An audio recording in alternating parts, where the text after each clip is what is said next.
Hey Rebels, it's Sunday the 21st of February and this is Pirate Post Weekly, news for nonconformists. Today, Bill Gates loves fake meat and fake money, and so much more is coming your way. So stick around for summaries of all the freedom and liberty news you need to know.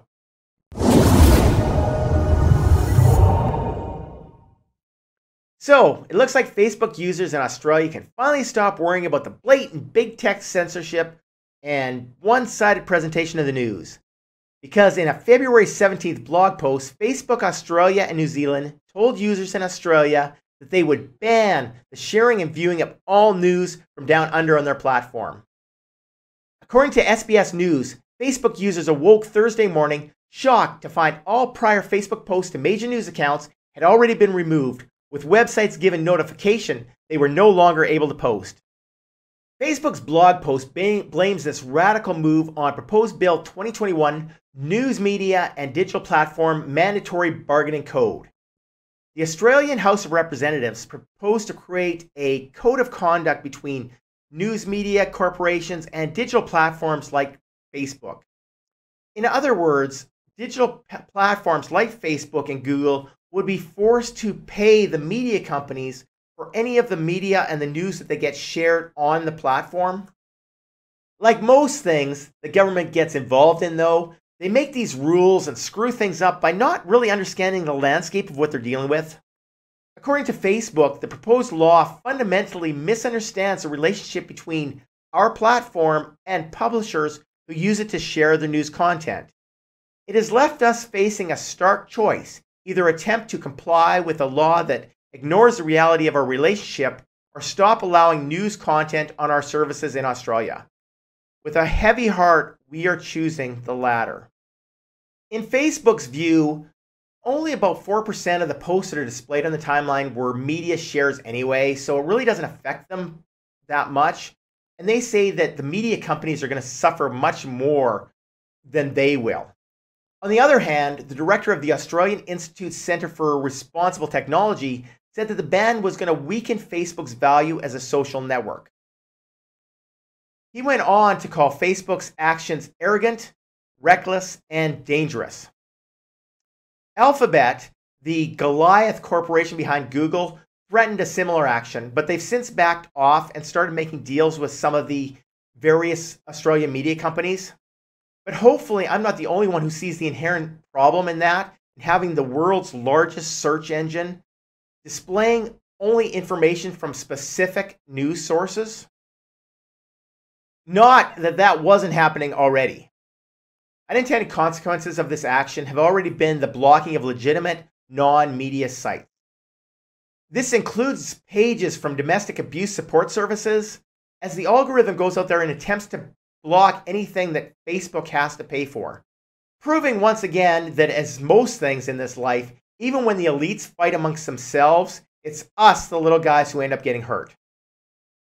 Okay, I said that I wasn't going to do celebrity news or pop culture anymore, but I have to make an exception to announce that an icon of freedom of speech has left us. On February 11th, free speech champion, activist, and adult magazine empire owner Larry Flynt passed away at his Hollywood Hills home. Now, yes, I'll admit there was a lot to hate about Mr. Flynt. Obviously, his brand of hardcore pornography is not without issues.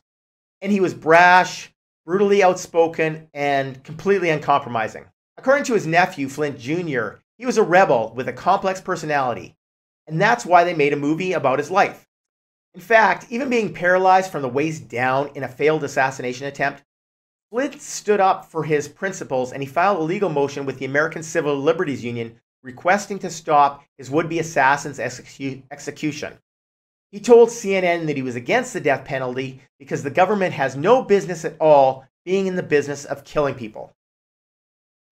Never afraid of controversy, Flynt was a lifelong defender of First Amendment rights. His most famous legal action was the 1988 Supreme Court battle in a defamation lawsuit with televangelist Jerry Falwell. Falwell sued Larry Flynt over an ad parody that talked about Falwell's first time in an outhouse with his mother. While Falwell's lawsuit would have made most people really bitter, Flynt said, My mother always told me that no matter how much you dislike a person, when you meet them face to face, you will find characteristics about them that you like. Jerry Falwell was a perfect example of that. I hated everything that he stood for, but after meeting him in person, years after the trial, Jerry Falwell and I became good friends. Flint and Falwell spent many years as close friends, traveling the country and debating issues on the public stage. Flint Jr. says he wanted to be remembered as the person who pushed boundaries of free speech and that the First Amendment was the cornerstone of democracy. Like him or not, Larry Flynt helped make the world a freer place. And for that, we have to give him our respect. Rest in peace, Mr. Flynt. Over to the WEF, who you know has been on my shit list for about as long as I've known who they are. But one thing that I can say about Schwab and his globalist 1% friends is that at least if you listen to what they're saying, you shouldn't be surprised by any of the big calamities that happen in the world. And last Wednesday, they told us exactly what we could expect by announcing their next global simulation happening on July 9th, 2021. Why do I say that? Because WEF simulations have consistently been eerily accurate precursors to actual events. For example, the WEF ran simulations like Event 201 that came just before the COVID-19 crisis. But that's far from the only example.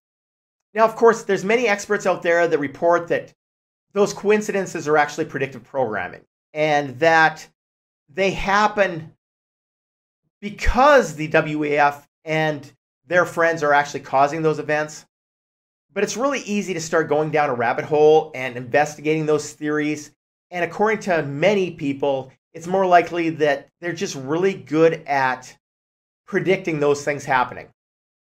Either way, according to the WEF announcement, in July, along with Russia's Zuber Ubanku and the cybersecurity subsidiary Bzone, they'll be running a new global counterattack simulation called Cyber Polygon 2021. This year, they are focusing on the secure development of digital ecosystems.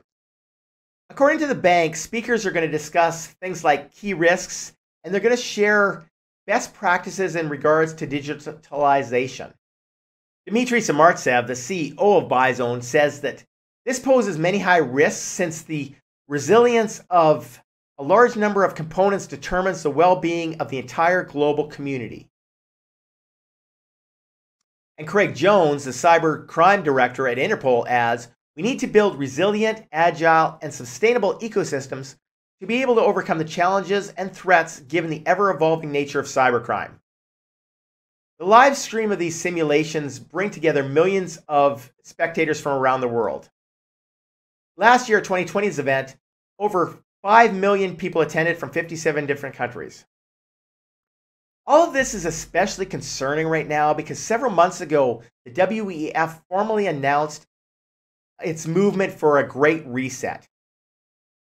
In order for that Great Reset to happen, the current economic and political system needs to be completely collapsed, and their new proposed system has to be marketed as a better replacement for it.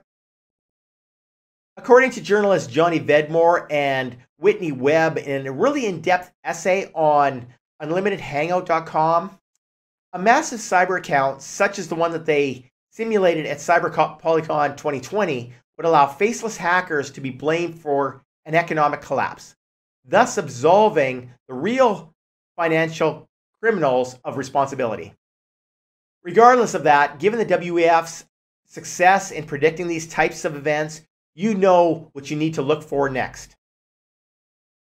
And finally, over to my good buddy, Bill Gates. Actually, just for a bit of really useless trivia, while we aren't friends, I did used to work for him back a number of years ago. Anyway, according to Gates, to save the world from global warming, people in developed countries need to start eating fake meat. In a recent interview with Technology Review, jet-setting carbon emitter Bill G talked about his new book, the limits to his optimism, and the tech breakthroughs and energy policies that we need. That policy includes forcing everyone in the developed world to eat fake meat. Well, he doesn't believe that poor countries need to make that switch. He says, I do think all rich countries should move to 100% synthetic beef. But don't worry. He goes on to say, you can get used to the taste difference, and the claim is they're going to make it taste even better over time. So we should be happy about it. He clarifies the rich countries mean middle income and above. It shouldn't be surprising then that someone who loves fake meat also wants us to continue using fake fiat money. In an interview in the Wall Street Journal this week, when asked what technological advancements we could do without, he said that the way cryptocurrency works today allows for certain criminal activities. It'd be good to get rid of that. Gates has never made a secret of his disregard for cryptocurrency, although that intensity has varied. In another interview with CNBC this week that aired on Thursday, he called his views on Bitcoin as being neutral. That's toned down considerably from 2 years ago when he told CNBC, as an asset class, you're not producing anything and you shouldn't expect it to go up. It's kind of a pure greater fool theory of type of investment. Now that seems to be a conflict coming from a guy whose company owns patent 060606, which rewards physical activity with cryptocurrencies. Why he thinks that fiat money getting printed out of thin air or cash created by physical exercise is more real than Bitcoin and other cryptocurrency only goes to prove that while Bill Gates himself may or may not be fake, he prefers things that are. Okay, so that's your slice of freedom and liberty news this week in this unfree world. Remember, peaceful resistance is not futile. Have a great weekend. And if you haven't subscribed yet, make sure you click the link in the description and subscribe to Palm Tree Research right now, so that every Friday you'll get the inside scoop on the latest infringements and wins in your fight for freedom and liberty. If you enjoyed this edition of Pirate Post Weekly, please hit the like or share button. We'd really appreciate it.